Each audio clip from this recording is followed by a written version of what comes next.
The dudes from Circle D Ranch, Dwight, Daryl, and Deb, were drifting along the tumbling weeds and a bunch of ornery cattle.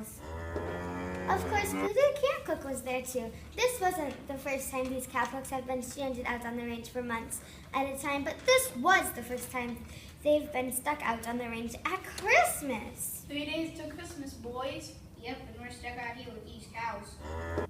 And Santa Claus will never find us out here on the range.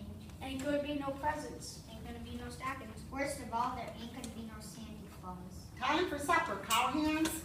As Cookie just stuffed beans and cornbread, the boys moped around camp feeling sorry for themselves and thinking about Christmas. And some mighty fine Christmases back when I was a youngin'. As a matter of fact, when I was a knee-high grasshopper, my daddy chopped out an evergreen for a Christmas tree. Shook off the snow, hauled it inside. We decorated that tree with with strings of popcorn and icicles as shiny as silver spurs. You could decorate a tree. That's a fact, I sure could. We'll help you, buddy. Santa loves Christmas trees. Decorating a Christmas tree doesn't sound all that difficult, but out on the range, nothing is easy. But when Dwight couldn't find the evergreen tree like one on his Christmas memories, he did the next best thing. He lassoed the only tree he could find. A cactus!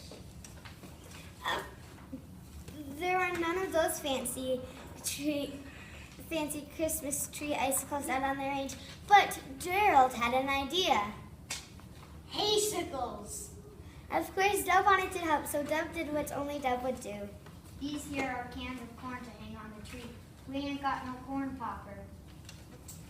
The cowboys and their cows stood back and took a look at the Christmas cactus. Ain't much. Downright ugly. Santa can't put presents under that. Time for bed, cowpokes. The Circle D dudes mumbled and grumbled themselves to sleep, thinking about Christmas trees, Christmas cactuses. The next day, the cowboys roped, steered, wrestled longhorns, and wrangled up strays. After a long day of cowboying, they herded the cattle back to camp at night. They circled around campfire again.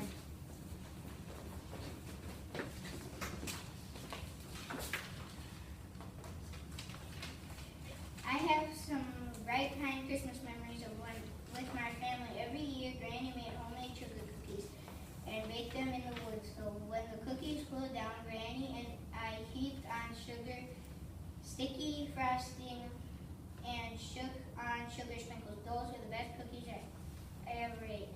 You could make sugar cookies. Straight shooting, I could. Good thinking, Cookie. Lend a hand, Daryl. Santa loves cookies. Gerald measured, mixed, and rolled the sugar cookie dough. Then he cut out cookies and fried them To a crisp. Dwight frosted the cookies with sticky Molasses.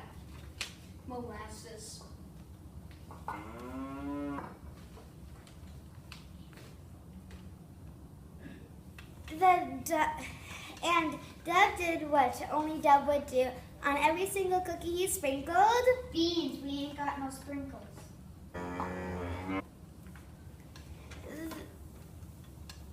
Finally, the cowboys sampled the burned molasses bean cookies.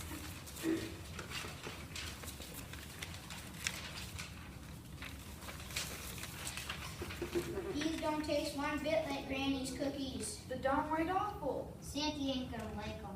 Off to bed, cowpoke punchers. Tomorrow's Christmas Eve. And the cowboys headed off to bed with not-so-tasty Christmas memories. Come sunup, the Circle D dudes headed out to the high country with their mangy mooing cattle. All day long, the boys hurdled, burping, and hangling with misfits. At the end of the long, hard day, they dragged themselves back to camp. Later that night, they shrugged around the campfire again. I've got me some Christmas memories too. As a matter of fact, I remember when Pa turned our hay wagon into Santa's sleigh and Mama stitched reindeer costumes for the horses.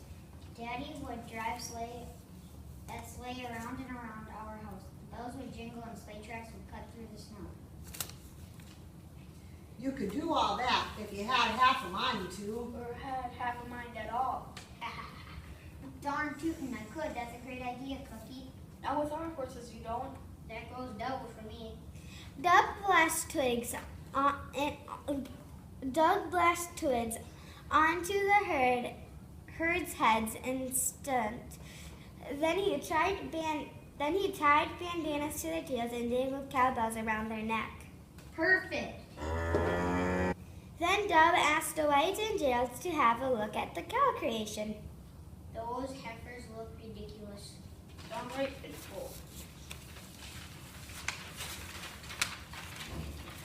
Nothing like Santa's reindeers. Off to bed, cow wranglers. Tomorrow's Christmas and my day off. Once again, the cowboys went to sleep, feeling mighty and on Christmas Eve, and so did the cows. On Christmas morning, the cowboys drove their cattle out to the graves. Cookie headed into town to enjoy her day off. Well, boys, another day, another cow. Looks like we missed Christmas all together. And Santa Claus missed us all together. The cowboys spent Christmas Day mending fences and minding herds and feeling miserable. What they didn't know was the special visitor had come to camp. Near sunset, the boys rounded up cattle and shuffled back towards camp. As they got closer, Hey, did y'all just hear jingling bells? the cowhands listened. I think I smell something mighty fine. The cowhands sniffed. Do you all see something going down at camp? The cowhands stared. Then the boys rushed as fast as they could to their camp. Ho, ho, ho! Santa Claus. Merry Christmas, boys! Yeehaw. Santa, you found us all the way up here. By the light of Christmas time, the cowboys chowed down with Santa, tore open presents and sang carols around their Christmas tree. Later that night, Santa disappeared with jingling and jingling, all and quiet again at camp. Howdy, Cookie. Oh, you missed all the rip-roaring good times. And Santa Claus. You don't say.